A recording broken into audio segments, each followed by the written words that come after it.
बहुजन कार्यकर्ता और प्रशासन काफी प्रशासन लगी हुई है और यहाँ जैसा कि हम आप सभी को दिखाने की कोशिश करेंगे और चंद्रशेखर आजाद की गाड़ी को रोक ली गई है।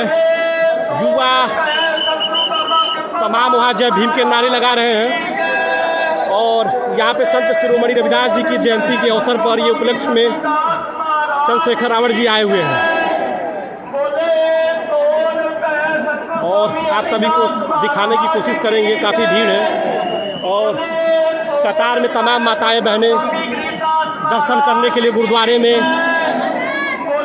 अपनी बारी का इंतज़ार कर रही हैं और हम लोग के बीच चंद्रशेखर आज़ाद नगीना के सांसद मौजूद हैं और यहाँ जायजा लेने आए थे और दर्शन करने के बाद गुरुद्वारे में मत्था टेकने के बाद चंद्रशेखर आज़ाद जी उनकी काफिला निकल रही है जैसा कि आपको दिखाने की कोशिश कर रहे हैं। यही वह गाड़ी है जिसमें चंद्रशेखर आज़ाद हमारा कल आया है। आप लोग यही अपने बात कर जाइए 2 मिनट के लिए। अपील है आप लोगों से, सहयोग है। ये मेरा हमारा सबका है।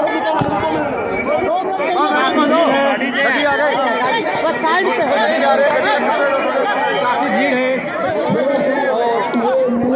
भीड़ को कंट्रोल कर पाना बहुत मुश्किल से दिख रहा है। गाड़ी निकल जाए भाई, काफी समस्याओं का सामना करना पड़ रहा है।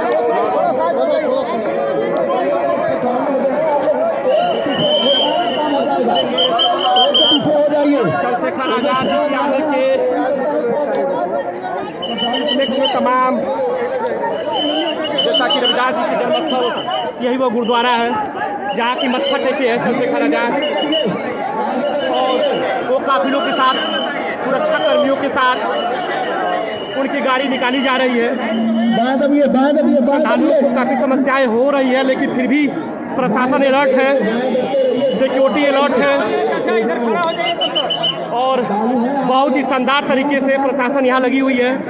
जैसा कि आप सीधा प्रसार देख रहे हैं, किसी प्रकार की समस्या और दिक्कत नहीं आ रही है और जैसा कि हम आपको सीधा प्रसार दिखाने की कोशिश करेंगे।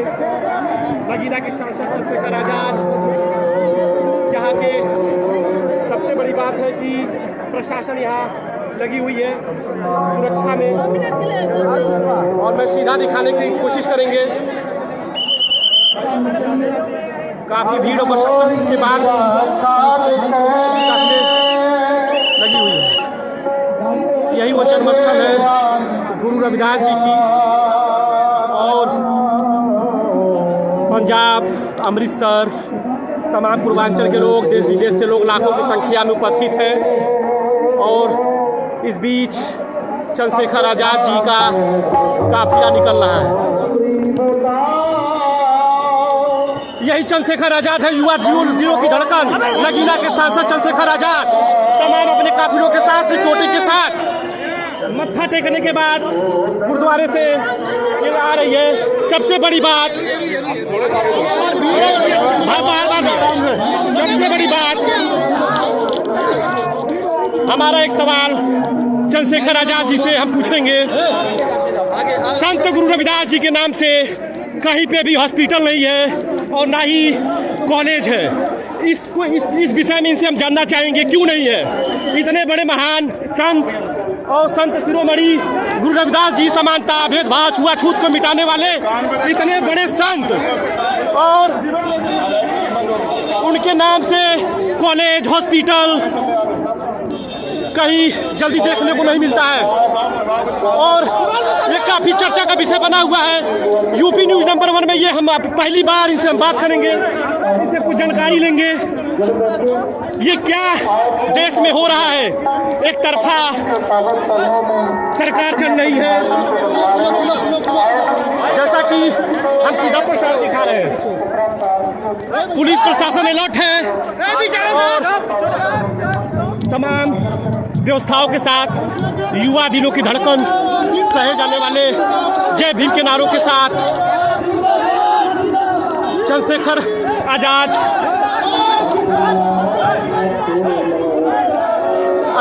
वो प्रेस कॉन्फ्रेंस करेंगे, तमाम सवालों का जवाब देंगे। यूजीसी को लेके यूजीसी को लेके अचानक स्टे होना एक बहुत बड़ा मुद्दा है। बाबू कोई फोटो से परेशान ना हो, किनारे हटो। आज भी स्वतंत्र देश में इस तरीके से छुआछूत भेदभाव आज भी हो रहे हैं और हमारे चंद्रशेखर आजाद जी मौजूद हैं। यूपी न्यूज नंबर 1 एक स्वतंत्र पत्रकार है, ये सवाल आज इनसे करेगी, ये सवाल इनसे करेगी और इनसे पूछेगी। और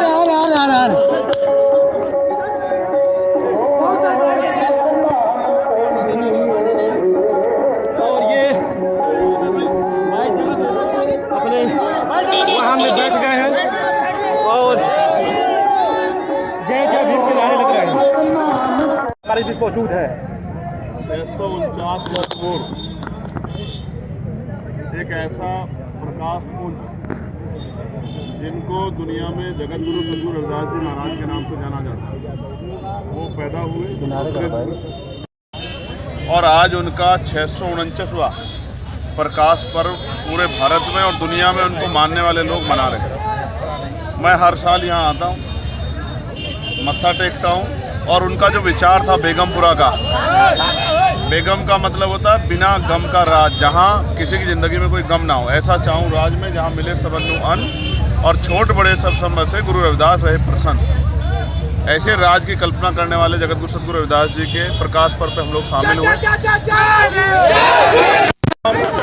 इस तरह से लोगों की समस्या खत्म हो, लोगों के जीवन में उत्साह, उनको स्वाभिमान सम्मान जीवन जीने का मौका मिले, उसी के लिए जो है आज गुरु महाराज के चरणों में प्रार्थना की कि उनकी अरदास जो स्वीकार हो। लोग जो हैं सिर्फ अरदास से काम नहीं चलेगा, लोगों को भी अपनी लड़ाई को स्वयं लड़ना पड़ेगा। जो बच्चे पढ़ रहे हैं खूब अच्छी पढ़ाई करें, जो रोजगार की तलाश में लगे रहें और तमाम तरह जो लोग परेशान हैं उनके जीवन में उजाला आए, अच्छे दिन आए। इसके लिए भी हम लोग जो हैं लोगों को समझाने का, सही रास्ते पर लाने का प्रयास करें। सरकार के लोग अभी आज कोई दर्शन नहीं किया सरकार के, अगले साल चुनाव, अगले साल आ जाएंगे। यूजीसी पे क्या कहेंगे भैया? एक बात बिल्कुल स्पष्ट आपसे कहनी है। देखिए, मैं एक अधिवक्ता भी हूँ और एक जनप्रतिनिधि भी हूँ और मैं लोगों को समझता भी, संविधान को मानने वाला व्यक्ति हूँ। आपने भी देखा किस तरह का बुरा हाल है, व्यवस्था थी। मतलब छोटा सा कोई कार्यक्रम होता किसी नेता का, 100, 200, 500 पुलिसकर्मी लगते हैं और मैं बड़ा चिंतित हूँ। 10 लाख से ज़्यादा की संगत यहाँ है, 10 पुलिस वाले भी दिखाई नहीं दे रहे। वो भी आज लगे केवल। जो काम पुलिस को करना चाहिए व्यवस्था का, वो काम यहाँ के संगत में जो आए हैं हमारे साथी, वो लोग कर रहे हैं। मैं ये बहुत बड़ी गैर जिम्मेदारी है। मुझे ऐसा लग रहा है सरकार इंतजार कर रही है कि कोई इस तरह का हादसा हो जाए तब वो ये कह सके कि इस तरह कार्यक्रम बंद कर दिए जाए, जबकि सच ये है सरकार की जिम्मेदारी में किसी भी धार्मिक उत्सव हो, किसी भी धर्म का, उसके लिए प्रॉपर व्यवस्था करें, ये सरकार की जिम्मेदारी है। अगर मुख्यमंत्री नहीं आ रहे हैं या प्राइम मिनिस्टर नहीं आ रहे तो इसका मतलब जो है इतने लोग जो इकट्ठा हो रहे हैं उनके लिए कोई व्यवस्था नहीं करेगी सरकार। ये बहुत बड़ी लापरवाही है, निराशजनक है। मैं यहाँ के अधिकारियों को कहूँगा इस तरह का व्यवहार किसी भी कीमत पर स्वीकार्य नहीं हुआ, इसमें उनको अपने इस व्यवहार को परिवर्तन करना चाहिए। यूजीसी को लेके हमने 11 तारीख को दिल्ली में प्रोटेस्ट रखा है और आप जानते हैं, मैं भी जानता हूँ, कोई कहीं से गाइडलाइन में ऐसा नहीं जिन्होंने पढ़ी है कि वो किसी वर्ग के खिलाफ, वो सभी के लिए है। किसी के साथ यूनिवर्सिटियों में भेदभाव या इस तरह की सिचुएशन ना बने कि लोगों की जान चली जाए, वो कहीं से किसी के खिलाफ नहीं थी यूजीसी गाइडलाइन। हाँ, उसमें कुछ कमियां हैं।